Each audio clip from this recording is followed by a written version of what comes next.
Jude Bellingham scoring the winning goal, leading our team to victory. Yet the Prime Minister did it. But politics, like football, is a ruthless game, and he's now been handed a red card by the 400 dodgy referees.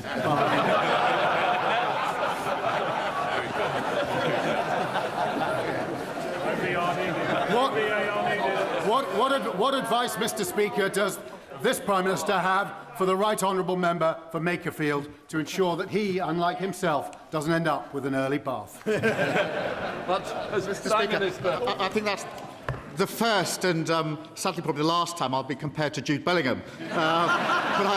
But I thank him for that. And on the question of red cards, I can't tell him how much incoming I had a week ago Monday after President Trump intervened for their red card, for me to get the England red card adjusted. Just for the record, Mr. Speaker, I didn't attempt.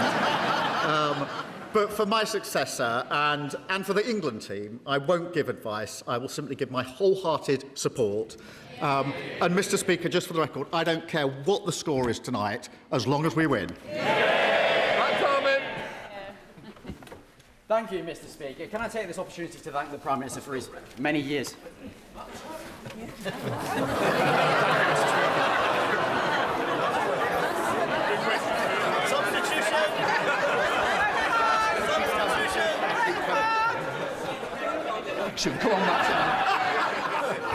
Thank you, Mr. Speaker. And I rise for the third time. It was an honour to march with people from across Watford on a peace walk in my constituency recently, because earlier this year we saw an attack on our high street where a fire was lit at a Jewish-owned shop and sprayed with anti-Semitic graffiti. Additionally, mosques in Watford have been subject to Islamophobic attacks and intimidation. So I welcome my Right Honourable friend, the Prime Minister's additional support to deal with anti-Semitism and anti-religious hatred. And does he agree with me that this House must come together to stand united against those that would seek to divide us? Prime Minister. Well, can I thank him for his question and for his hard work? And he reminds us that an attack on one of us is an attack on all of us. Anti-Semitism and anti-Muslim hatred are a poison. We ripped anti-Semitism out of the Labour Party, and I've worked as Prime Minister to root it out of our country. And that's why just this week, Mr. Speaker, we invested a record £250 million to protect our Jewish communities. And we're using the new powers we introduced to designate the IRGC, going after those who incite violence on our street. Everyone deserves to live with security, dignity and freedom. And that is a fight that I and every Labour government and across this House will never give up on. Kemi Bennett, the Leader of the Opposition. Mr. Speaker, can I start by thanking the Prime Minister for the way he responded to the murder of Anne Widdecombe last week. This is the first opportunity I've had on the floor of the House to commemorate her life. A lot has been said about how she died. I want to focus on celebrating the life she lived. She was a woman of high principle, profound beliefs with a wicked sense of humour, a wonderful combination of being a serious person who did not take herself too seriously. She changed her faith from Anglican to Catholic and from the Conservative Party to the Brexit Party, but she always remained part of the Conservative family. You may not always have agreed with her, but Anne Widdecombe was a woman who said what she meant and meant what she said. Hers was an honesty that made our politics better. Her wit and forthrightness sat alongside a deep humanity and decency. She had wonderful turns of phrase. She said, we need less political correctness and more political courage.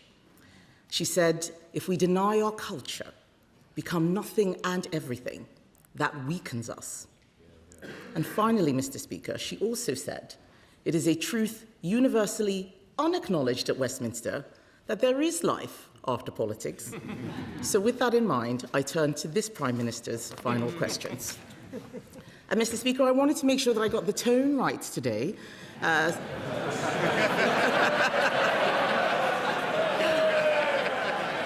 So I looked back at his final questions to Boris Johnson, and luckily for him, I plan to be much gentler than he was that day. Week after week, the Prime Minister and I have clashed at this dispatch box and rarely agreed on anything. But there is one thing I did admire. When President Zelensky was attacked in the White House, the Prime Minister showed leadership and invited him to Downing Street. That was the right thing to do. Ukraine is on the front line in the battle for freedom. So does the Prime Minister agree that cross-party support for their cause must endure? Prime Minister. Can I start by joining her in a tribute to Anne Widdecombe? I know that the hurt is keenly felt across all her friends and family, but it is particularly keenly felt by political colleagues in the Conservative Party for many years and in Reform as well. And that's why one of the first things I did on Friday was to phone the Leader of the Opposition and the Leader and Deputy Leader of Reform to express my condolences and to try to act in a cross-party manner, because I knew how much this would hurt them and their parties and many people in their party. And I thank them for taking that call in the spirit that they did last Friday. I thank her for her comments about Ukraine. We have stood united on Ukraine in this House. We supported the last government in the approach that they took, and we've taken that approach on. That meeting with President Zelensky, the day after he was evicted from the Oval Office, he left alone. He got a plane. We got him to come to London, and I asked him to come to Downing Street straight away. And I walked out to meet him. I gave him a hug, and then I showed him what was in the street, which was many people who had come thinking that he was visiting Downing Street. And the moment he got out the car and hugged me, they cheered on the top of their voices, the British people, to tell President Zelensky exactly what they thought of him and the way that he had been treated. And that was a really emotional moment, because it was the first human contact he had effectively had outside of his immediate team since he left the Oval Office. I had a meeting with him to tell him that in this country we will stand with him and Ukraine, and I didn't let him leave alone. I walked him out to his car, because we don't let people in Britain walk out of our buildings alone. We escort them out. Can we bed now?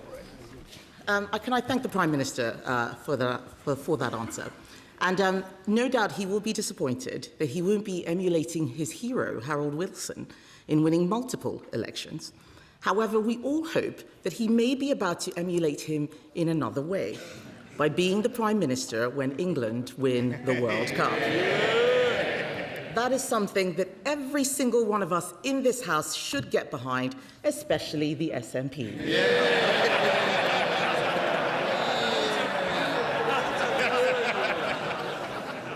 Mr. Speaker, as leader of the opposition, the Prime Minister led his party to a landslide after a historic defeat.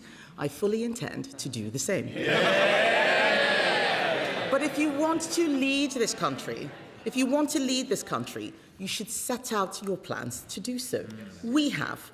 But one politician intends to spend the summer avoiding scrutiny, refusing to set out his plans. So does he not agree that what the country deserves is a televised debate between Nigel Farage and Count Binface? Prime Minister.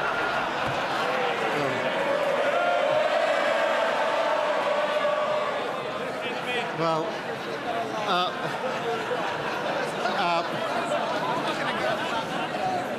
Mr. Speaker, they intend to spend the summer arguing with a bin. My advice to everyone is put your vote in the bin. Mr. Speaker, can I just say that I'm delighted today that we are joined in the gallery by some of the people I've met across the country in opposition and in power. And these are the people in the gallery today who are in my mind's eye. People like Trevor and Lewis. They worked together at JLR for over 30 years, and I visited them just before we got the deal with America, when tariffs were threatened, and I faced the entire workforce that day, who were very, very concerned that they were going to lose their jobs because the tariffs would not be possible for JLR. When we went back, when we got the deal, I took the call from President Trump at JLR in Solihull so that they could hear the deal and they knew exactly what it would mean for them. The only mistake I made was putting it on loudspeaker, which of course is always a slightly unpredictable thing to do when you've got President Trump on the other end. But luckily, he agreed the deal and the cheer went out. But these are the people across the galleries who are here with us today that are always in my mind's eye. Okay, Ben. Mr. Speaker, I know how much the Prime Minister has come to enjoy our exchanges. In fact, in the King's speech last month, he told me that on difficult days, my input was always a ray of sunshine. He might not have answered many of the questions I asked him, but at least he turned up. It is important to respect Parliament. So does the Prime Minister agree with me that his successor should come to this place and answer questions rather than scurrying away for the summer? Yes. Prime Minister. Well, Mr. Speaker, as Prime Minister, I've participated in over 60 PMQs. Always a pleasure, always something to look forward to. And I've answered, or at least given answers, on 2,800 times. And I'm sure she will question my successor in the same way. And I'm sure she'll forgive me if I just mention one or two others who are in the gallery who have been affected by the decisions we've made, because Billy, who is sitting in the gallery in front of me, was diagnosed with breast cancer in 2023.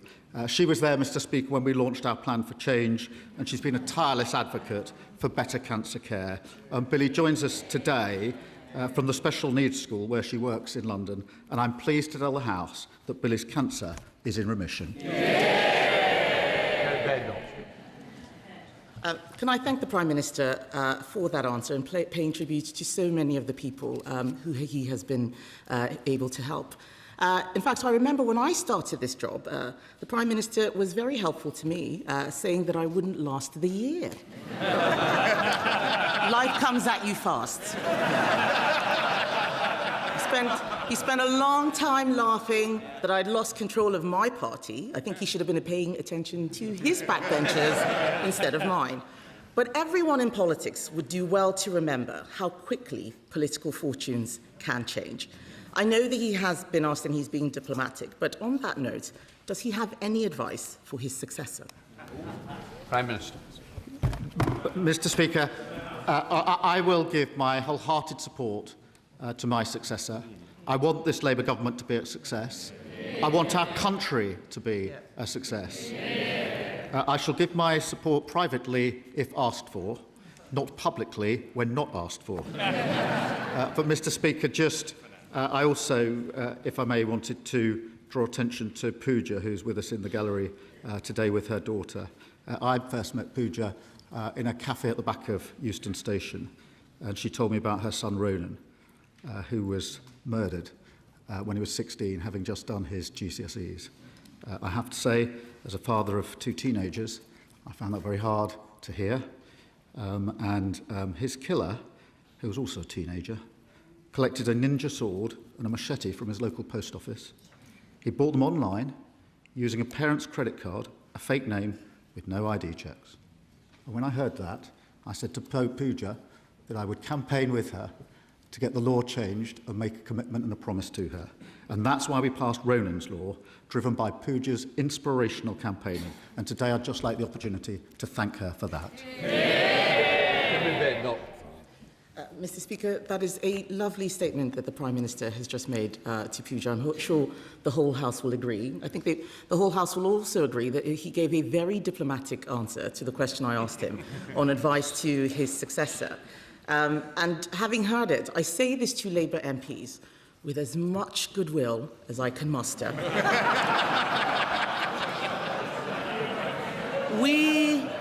We have been where you are. Changing Prime Minister is not a silver bullet. Indeed, it may be that the Labour Party's troubles are only just beginning. Solving the fundamental problems in this country will require difficult decisions. And you also need to know how to get things done. The Prime Minister once said that when he pulled the levers, nothing happened. Why did he think that was? Minister. Well, Mr. Speaker, we did pull the levers. We pulled the levers to stabilise the economy, and we've stabilised the economy. We pulled the levers to strengthen our public services, and NHS waiting lists are coming down at the fastest rate for 17 years. We pulled a big lever on child poverty, and this government will be doing more on child poverty than any government ever, including previous Labour governments. We put the biggest investment into defence and security, and our international standing has been restored. But, Mr. Speaker, we also pulled the lever on the individual cases that matter, including individuals like Carla, who's in the gallery today. It was one of the parents that came to see me about online harm and the harm it can do to our young children, and that's why we banned social media for under-16s. And Daniel, who's also here with his son, who spoke to me many times about the struggles he's had with the cost of living and the need for a safe and secure home for every family and every child to grow up in. They're the people, Mr. Speaker, that matter more to me than anything else, because it's their lives that I think about when we make decisions in this government. Final question, Keir Starmer. Thank you, Mr. Speaker. So for my last question, the Prime Minister may not think so now, but it is a tribute to him that not a single sitting Labour MP could beat him. Not the member for Ashton-under-Lyne, who couldn't count her taxes, not the member for Sheffield-Heeley, who couldn't count how many phones she'd lost, and definitely not the member for Ilford North, who couldn't count to 81. This is my last exchange with the right honourable gentleman, and I know how much his wife and children mean to him, and that they are in the gallery today. As everyone here knows, our families make a huge sacrifice for our choice to enter public life. So I hope he will allow me to draw our time together to a close by thanking them for the love and support they have given him throughout his time in office. Prime Minister. Can I thank her very much for that? It is the last question I'll face from the Leader of the Opposition, and so let me wish her well and her family. We have had robust exchanges across this dispatch box, but she has extended kindness to me privately at very difficult times, including when there was an attempt to burn down our family home, which deeply affected my family. She reached out to me. And when my brother died of cancer, she reached out to me privately, not across this dispatch box. And I thank her for that and the tribute that she's just made to my wife and children, who mean the world to me. I do thank her for that. She knows this is robust, and it has to be robust, and that's the way politics is done. But the kindnesses that sit behind it privately are often just as powerful, if not more powerful, and I thank her for that. I also stood at that dispatch box, Mr. Speaker, for 4 years as Leader of the Opposition. I know firsthand it's the most difficult job in politics, and that is what she is doing. When I did so, Mr. Speaker, we had just lost the 2019 election, which nearly broke my party. It was the worst result since 1935, and we were found to be institutionally anti-Semitic. And, Mr. Speaker, I picked up our party, I turned it round, I made a promise to rip anti-Semitism out of my party, and I did. I turned my party to face the country, and we won a landslide Labour general election. And after 2 years, we've stabilised the economy. We have invested heavily in our public services. We put better protections in for children, particularly on child poverty. We've strengthened our defence, and we've enhanced our international reputation. I'm proud to leave this country in a better shape than I found it. Thank you. Thank you very much, Mr. Speaker. It is an emotional Prime Minister's question time today, and I really welcome the tone that has been struck and think we should hear more of this more often. Last year, I convened a roundtable of stakeholders in my constituency to explore joined-up solutions to tackling the scourge of violence against women and girls. And I've been really pleased over the last 2 years the Prime Minister has made that central to his government's mission. He has ensured that spiking and sexual deep fakes have been criminalised, that police forces have been mandated to have rape and sexual offences teams, and it has embedded trauma support for victims across all services. Does he agree that the government absolutely must stick to the pledge that the Labour Party put in its 2024 manifesto to halve violence against women and girls over the next decade? Prime Minister. Yes, I do. Can I pay tribute to her campaigning on this issue? Mr. Speaker, yesterday I was with John and Penny Clough, who I first met nearly 16 years ago. They lost their daughter to domestic violence of the most extreme sort in appalling circumstances. And in many ways, my journey campaigning on violence against women and girls started with them 16 years ago this year. I pay tribute to them and everybody else who campaigns on this. That's why we set the mission to halve violence against women and girls in a decade. Whatever role I do next, I will continue to campaign for that for as long as I've got breath in my body. Sir Ed Davey, Leader of the Liberal Democrats. Thank you, Mr. Speaker. Can I associate myself with so many of the Prime Minister's comments today, but particularly his remarks about Anne Widdecombe?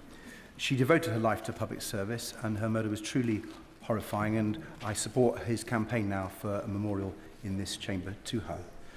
Can I also thank the Leader of the Opposition for her tribute to Anne, and to remind the whole House and the whole country that we need to remember Anne for the way she lived her life. I have to make a confession. I've always been slightly jealous of Anne for appearing on Strictly Come Dancing.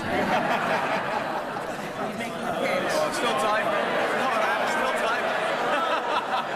Mr. Speaker, but can I join the whole nation, and hopefully every nation, in wishing England well against Argentina tonight, after their superb win against Norway? And it's the last job of the Prime Minister to make sure we win the World Cup. But can I also pick up on a remark from the Leader of the Opposition about the by-election we're about to see in Clacton? I have to tell her I cannot back joke figures with ridiculous policies, which is why I'm supporting Count Binface. Mr. Speaker, as the Prime Minister finds himself with more time on his hands, can I recommend the new Toy Story film? For those of you who don't know Toy Story, its main character used to be in law enforcement, but was mainly known for being a little wooden, but was replaced by a shiny new action figure from far away who thinks he can fly. And the name Andy on everyone's lips. Perhaps, Mr. Speaker, maybe the Prime Minister should give that a miss. But does he share my fear that when it comes to Britain's national debt, the Right Honourable Member for Makerfield's plan is to infinity and beyond? Prime Minister. Mr. Speaker, can I first? So it's a very. He's clearly angling to go on Strictly Come Dancing, and no doubt he'd be very good at it. And I've some good news for him, because he is, fittingly, the Right Honourable Member for Chessington World of Adventures. And I'm certain he talks about the economy. I'm pleased to tell him that thanks to our summer savings, his family can save nearly £20 when they visit this summer. Sir Ed Davey. Mr. Speaker, can I invite the Prime Minister to join me at Chessington World Adventures? We haven't always agreed across the floor, but can I pay my own tribute? Yes, you have. I've disagreed with them on Europe, and I've disagreed with you on Europe. So shall I say to the Prime Minister that although we've not always agreed, I've always admired the way he has led his party. I've always admired the way he's been a true patriot, and I always admire the way he's worked with so many people across this House to do the best for the national interest, and we thank him for his public service. And Mr. Speaker, one of the Prime Minister's qualities that people most underestimate comes from his experience as a carer. He's spoken powerfully about looking after his mother through her battle with Still's disease, and the love and care he gave to his brother Nick. And I know the Prime Minister agrees that we can and must do more for family carers. So as he leaves number 10, will he join with me and other carers across this House to speak up for family carers, to be their voice, and to get them the support they deserve? Yes, and can I thank him for everything he's done in relation to social care and the importance of providing care. And he does it with very real human experience that we all know and we all respect, and no doubt he will continue to champion that, as everybody should. He asked me about joining him at Chessington World of Adventures. Can I suggest 12 noon on the first Wednesday in September? Rachel Maskell. Thank you, Mr. Speaker. Before coming to this House, the Prime Minister and I attended the launch of my uncle's book. It was entitled Fine Lines and Distinctions. And clearly, sometimes we've had those differences, but I genuinely wish him and his family well for the future. But before he places his pen down, I understand there's a tradition to leave a note for your successor. And in wishing all honourable members the very best of summers, I ask that he his successor, the Right Honourable Member for Makerfield, to enact my legislation to licence short-term holiday lets and ensure that we can protect our communities from family houses turning into party houses in our residential areas and ensuring we keep those housing costs down. Prime Minister. I'm not sure about notes for success. I think we left one in 2010, which didn't work too well. Mr. Speaker, I'm sure that my successor will look at our private members' bill, and I'm proud to have overseen the biggest boost to renters' rights in a generation. We've kick-started the biggest boost to social and affordable house building, and wherever people live, they deserve a safe, secure home that they can call their own. Richard Tice. Thank you, Mr. Speaker. Whilst his own MPs may have sent him off without resorting to VAR, I have some good news for the Prime Minister. Yes, under his tenureship, 76% of England football matches have been won, which is the greatest, most successful record of any Prime Minister in history. So will he commit, in his remaining days in office, to carrying out whatever meetings, reviews, motivational talks to ensure his greatest legacy on Sunday is that finally football is coming home? Prime Minister. Can I thank him for this? I mean, I'm a massive football fan, so forgive me for being a nerd on this, but we've won 22 out of 29 matches since I've been Prime Minister of the England team. We have got to get that to 24 over 31, which means we will win on Sunday, and I wish the team well. And of course, Mr. Speaker, it's only under Labour governments that we win the World Cup. And in that spirit, I'm sure the whole House will get behind the team. Julia Batley. Thank you, Mr. Speaker. Watching the Prime Minister secure his legacy this week with the NATO summit and the Hillsborough Law, I wondered if he wanted to make it a hat-trick and support Shrewsbury College's bid for a new construction skills centre. As the main post-16 provider in the county, our outstanding college trains over 10,000 young people and adults, both A-levels and vocational qualifications. But this year's applications are up by 15% and our buildings are full to capacity. In a rural area like Shrewsbury with limited alternatives, hundreds of people could end up becoming NEET. Will the Prime Minister support their third attempt to secure capital funds and meet the growing need so we can open the Construction Skills Centre in September? You've got it, I've got it, you must. Mr. Speaker, I know that the college in our constituency has made a bid to the Post-16 and Construction Skills Capacity Fund to expand their provision. I've also set a target for 2/3 of young people either to go to university or to a gold standard apprenticeship, because I think we need to rebalance. We rightly applaud and put on a pedestal those that go to university. We need to do the same for those that are apprentices as well, and have a bit of rebalancing. Can we just speed up questions, because there's some people I really do want to get in to help everybody. David Chadwick. Good day. Thank you, Mr. Speaker. 2 weeks ago, the news leaked that Powys Teaching Health Board is considering taking the beds out of all but 2 community hospitals in Powys, and 2,500 people have already signed my petition against those cuts. Does the Prime Minister agree with me that taking beds out of community hospitals is not a solution for the crisis in social care, and why didn't he prioritise fixing social care when he had the opportunity? Prime Minister. Mr. Speaker, I would remind him that when his party was in the coalition government, they didn't do anything about social care. They simply cut all our public services, and we had to pick up the results of that. But, Mr. Speaker, I don't know the details of the particular case he refers to, but I'll make sure he gets a better answer than that in writing. Back to one. Thank you, Mr. Speaker. Olivia is a young constituent in Darlington. Her testimony was instrumental in securing a ban on stranger contact for under-16s. She has the letter that the Prime Minister sent her framed on her wall. Olivia and millions of young people across the country will be safer because of him. And his commitment to hear the stories of ordinary people and the injustices they have faced and then to take action has delivered real change. Given that social media has, for better or for worse, played such an influential role on our tenure in this House, I wondered if the Prime Minister might share with all of us any of the viral moments that have had cut through in the Starmer household. Well, Mr. Speaker, I need to tread very carefully here. I got into a lot of trouble in a primary school when an 8-year-old encouraged me to do the 6-7 thing, and the whole class joined in. It went viral, and when I left, the head teacher told me sternly that it was against the school rules. And I have to say, I was totally pathetic. I'd simply said, I didn't start it. It must be Alistair Carmichael on it. Thank you, Mr. Speaker. Like others, I have always respected the Prime Minister as somebody who was in politics because he wanted to give service to his country, and he's earned our gratitude for that.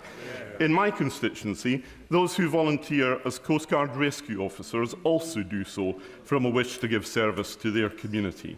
So in the time that remains for him in office, will the Prime Minister ensure that the money paid to them properly reflects the respect that they earn for their service?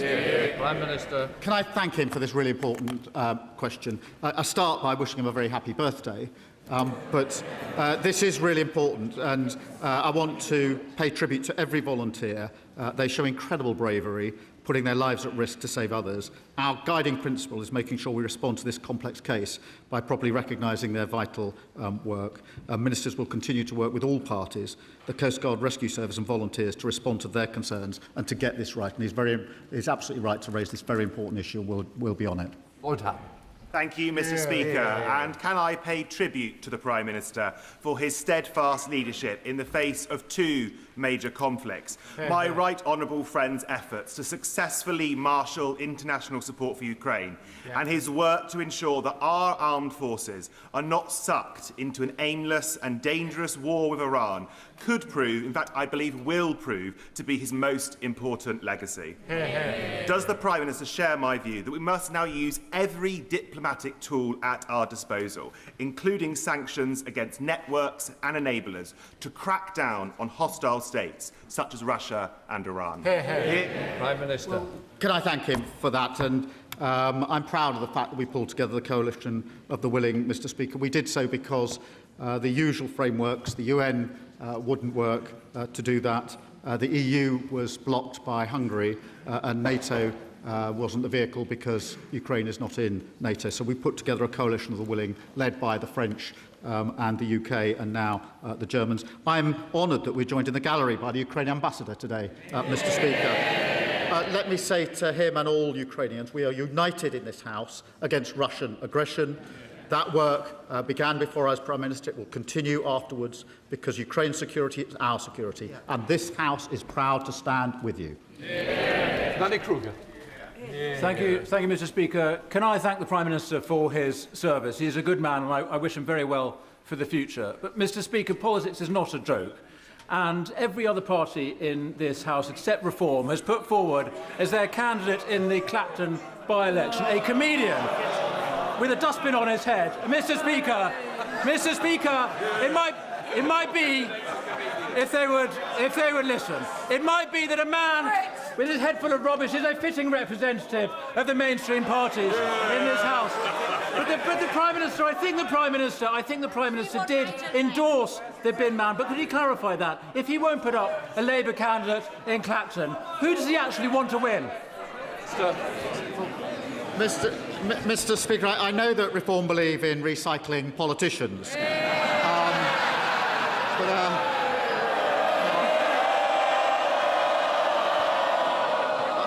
I wonder that's if he really thought spending his summer arguing with a bin was what he had in mind when he defected to the benches up there. That's sharp. Thank you, Mr. Speaker. This Monday will mark 10 years till the brutal rape and murder of my constituent Samia Shahid in a so-called honour killing. Can I first thank the Prime Minister for all his leadership on the agenda for ending violence against women and girls? And can he join me in reaffirming the UK's commitment to end this abhorrent killing in the name of so-called honour, not just here in England, but across the world? Well, can I pay heartfelt tribute to her for everything she has done to campaign and draw attention to this issue, and the very powerful and personal way in which she argues it. And when she spoke in this House earlier this year, it was compelling for all of us, for all the right reasons, and I thank her for that, and I know she will continue to do so for many, many years to come, and right so, and thank her. Alison Bennett. Thank you, Mr. Speaker. I'd like to put on record my appreciation for the hard work of the Prime Minister's ministerial team in DEFRA in tackling the absolute failings of South East Water. But last Friday, 1,200 pupils at Downlands Community School in Hassocks were sent home because they had no water. For those children, for their parents, for their teachers, it was another reminder of South East Water letting communities down. I'm sure the Prime Minister would agree that something as basic as turning on the tap should never be in doubt. So, before new housing developments are approved, does he agree that water companies should be compelled to confirm that they have the capacity to provide a reliable water supply to those new homes? Yeah. Well, this incident is completely unacceptable, and every customer deserves reliable, resilient services, particularly during extreme heat where there's a risk to public health. The Water Minister has met the company's leadership to demand improvements and will follow up in that way. Whereas, Mr. Speaker, even GB News is now admitting that with small boat crossings down more than 40% this year, the Prime Minister's strategy to smash the trafficking gangs is working. Yeah. With the costly fiasco of the Conservatives' Rwanda scheme long behind us and our relationship with our nearest neighbours and friends in France rebuilt, does the Prime Minister think that now is the time to establish a safe and legal route between Planet Sigma 9 and Clacton? Prime Minister. Well, Mr. Speaker, I am pleased that net migration is down 82%, small boat crossings are down 40%, the asylum backlog is down, we're closing asylum hotels, and we deported 70,000 people with no right to be here. That's what this government's delivering. Mr. Speaker, books are going to be written about how a mayor of Manchester has managed to outmanoeuvre a sitting Prime Minister with a 170-seat majority and take the keys to number 10. The Prime Minister appears to have been brought down by an inability to articulate a plan for government. So it must be tough, Mr. Speaker, it must be tough to be replaced by a man who refuses to say whether he's even got a plan. So as the Prime Minister bows out, done in by his honourable friends, does he argue with me, does he agree with me that in a few months' time we'll all be missing him? Prime Minister. Well, Mr. Speaker, the economy has been stabilised. We've got stronger public services, 500,000 children being lifted out of poverty, we've got biggest investment in defence and security since the 1980s, and our international standing has been restored. That's not just a plan, it's a plan being delivered. Can I congratulate the Prime Minister yesterday on being recipient of the Légion d'honneur medal and also on the Public Office Accountability Bill? Would he agree with me that all those scandals that will never happen again because of this, I include Grenfell and Windrush, sometimes the media have twisted the knife a bit and made the pain harder for the victims' families. So could he not revisit some of these same principles, accountability and justice for the gutter press? Prime Minister. Well, Mr. Speaker, I'm very proud that we delivered the Hillsborough Law yesterday, and it is important to recognise there's always been an initial injustice and then a further injustice otherwise after it when the state doesn't acknowledge and get to the truth. We're putting that right with the Hillsborough Law. Morgan. Thank you very much, Mr. Speaker. After 16 years of Conservative administration, Shropshire Council's finances were left in a disastrous state. Now, after an LGA peer review praised the Lib Dem administration for making significant strides since last May, that difficult financial situation remains. The Right Honourable Member for Makerfield has promised Manchesterism for the rest of the country, but will the Prime Minister join me in urging him to remember that the rest of the country doesn't all look like Manchester and rural areas need a fair deal too? Prime Minister. Mr. Speaker, she's right to raise rural areas, and that's why we put record investment into our local authorities and into our NHS across the country, including in Shropshire. Joanna Baxter. Thank you, Mr. Speaker. My constituent and Scottish football superfan, Craig Ferguson, has just returned home after working for 108 days across 3,000 miles in the United States to raise funds for Scottish Action for Mental Health. He's raised over £1 million. I know this is an issue the Prime Minister cares very deeply about. Can I thank him for his leadership? And will he join me in congratulating Craig and everyone who supported his actions to raise money for mental health? Can I join her and praise and pay tribute to Craig? I believe there's a famous Scottish song about walking 500 miles and then another 500, but to surpass that is an amazing achievement. We all pay tribute. Forster. Thank you, Mr. Speaker. We've all enjoyed watching England's success in the World Cup in the last few weeks. As his last act as Prime Minister before he leaves office, will he agree to grant us a bank holiday so we can celebrate England's win? Prime Minister. Well, Mr. Speaker, I've been careful not to tempt fate and jinx the result, and I'm a passionate Arsenal and England supporter, and I've watched many games, agonising moments. But, Mr. Speaker, on the question of a bank holiday, he should ask me again on Sunday. Mr. Speaker, second time. The Prime Minister won't need reminding about.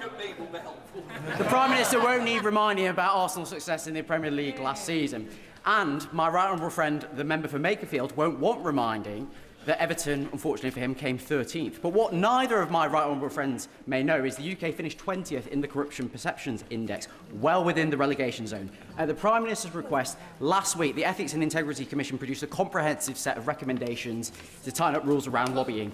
In light of recent stories around the leader of Reform UK, does he agree with me that these recommendations... Well, can I pay tribute to the Commission and their work? The work of strengthening our democracy will and must continue. Susan Murray. Thank you, Mr. Speaker. And I would like to wish the Prime Minister well in what he does next. The future of communities like mine in Mid Dumbartonshire is uncertain, where hyperscale data centres are set to be built. These large data centres in Scotland's planning system could demand more power than the whole of Scotland needs at its winter peak. Can the Prime Minister assure my constituents they won't find they're fighting for electricity during the cold winter days? Prime Minister. Mr. Speaker, it's very important that we have all the resources we need to provide the energy we need and to bring the price of energy down, and that is what we're doing. Right, final question, Caroline Harris. Oh, I can do this. Can I thank my right honourable and very dear friend for everything he's given to our party and our country. There were few who believed we could make the changes needed to bring in a Labour government after the general election of 2019 when he became leader. But today, because of his service and his leadership, children are growing up in a fairer Britain. We stand tall on the world stage, and every day we've seen his decency and his courage shine through. Can I thank him and his wonderful family on behalf of me and my family for their cherished friendship, and I am certain everyone will join me in wishing him and his family the very, very best for their next chapter. Can I thank my honourable friend for her question, for her support and friendship, to me, to Vic and to the kids. Whatever the challenge, she has always been there for us, particularly Vic and the kids, and I really thank her for that. Mr. Speaker, this will be my last answer from this dispatch box. Every Prime Minister knows when they take up the torch that the day will come when they have to pass it on. That day has come for me. This is the end of my political journey. In 6 years, went from historic defeat in 2019 to historic victory in 2024. And in 2 years in government, I leave the country in better shape than I found it. I am proud of everything that we have achieved. Mr. Speaker, can I just take time to say to you, Mr. Speaker, and all those who work for the House and in our constituency offices, thank you for all your hard work. To our civil service, thank you also for all your hard work. To my political team, many of them here today, who came on this journey with me, thank you so much for everything you have done and being prepared to walk through fire for me. To my colleagues on these benches, I am proud of all we have achieved together and proud of each and every one of you. To my successor and each of you, I will give my full support. To all colleagues across the House, can I wish you good health and happiness. To all those in the gallery whose lives have been changed or improved by this Labour government, and all across the country who struggle to be seen or heard, you're the reason I came into politics. To my wife and children, I love you. Goodbye.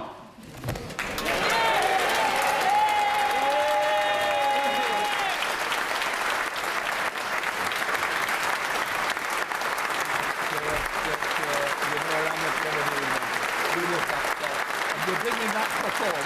Your choice.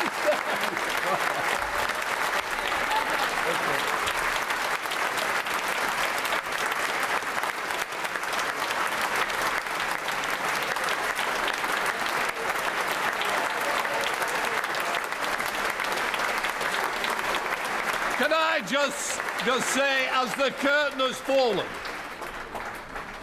this House quite rightly cheers out the Prime Minister. I'm sorry we're still clapping. We don't do clapping in the House. We cheer. We hold our order papers up. That is the farewell that we should always give to a Prime Minister. We now come to the next stage, if the front benches change over.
Right, we now come to the urgent question. Show Secretary of State, Claire Keating. Thank you, Mr. Speaker. Control room operators at the National Energy System Operator have the life or death job of balancing our electricity supply and demand. If they